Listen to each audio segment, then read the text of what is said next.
On June 6, 1944, the Allied forces of Britain, America, Canada, and France attacked German forces on the coast of Normandy, France. With a huge force of over 150,000 soldiers, the Allies attacked and gained a victory that became the turning point for World War II in Europe. This famous battle is sometimes called D-Day, or the Invasion of Normandy. Why is it called D-Day? Literally day. Yes, day. Sounds confusing. What a redundant. Why would they choose such an odd term? Well, it's actually just one part of the whole logistical tracking system. Less literally, more realistic, it means day of the attack. You don't just invade an enemy beach out of nowhere. Before the attack, you need to move men and supplies into position. You need to train them up for the coming attack, and about a million other things. And you only have so many resources to make it happen. The meaning behind the D in D-Day has to do with military. Let's go back to the morning of June 6, 1944. Allied forces staged an enormous assault on German positions on the beaches of Normandy, France. The invasion is often known by the famous nickname D-Day, yet few people know the origin of the term or what, if anything, the D stood for. Most argue it was merely a redundancy that also meant day, but others have proposed everything from departure to decision to doomsday. According to the US military, D-Day was an Army designation used to indicate the start date for specific field operations. In this case, the D in D-Day doesn't actually stand for anything. It's merely an alliterative placeholder used to designate a particular day on the calendar. The military also employed the term H-hour to refer to the time on D-Day when the action would begin.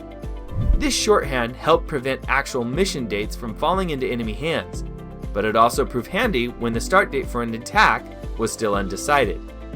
Military planners also used a system of pluses and minuses to designate any time or day occurring before or after D-Day or H-hour. For example, D+2 meant 2 days after D-Day, while H-1 referred to 1 hour before H-hour. These terms allowed units to effectively coordinate their operations ahead of time, even when they didn't know their actual start date. And they also provided flexibility in the event that the launch day shifted. Use of these terms stretches back to World War I. One American field order from September 1918 noted, "The First Army will attack at H-hour on D-Day, with the object of forcing the evacuation of the St. Mihiel salient." Other nations had their own shorthand. In World War I, the French used the code date Le Jour J, while the British called their operation start days Z-Day and 0 hour. I believe the two main reasons D-Day and H-hour were used in military ops orders were operational security. Any communication involving planned attacks or offensives could be intercepted or overheard, even through informal communication among soldiers. By not tying the orders to the specific day and time, at least one critical piece of information is withheld, allowing the operation to still have the element of surprise.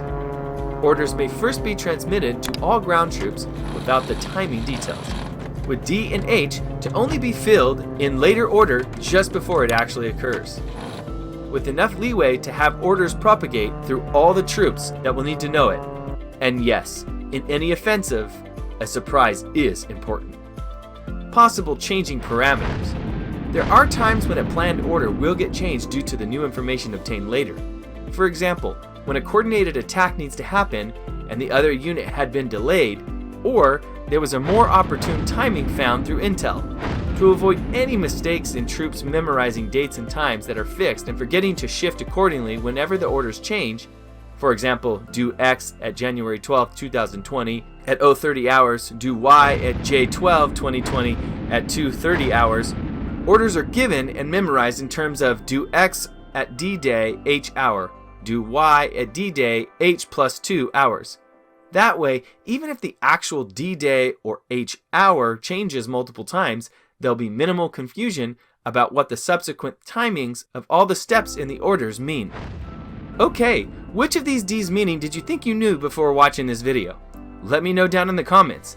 If you learned something new today, then give this video a like and share it with a friend.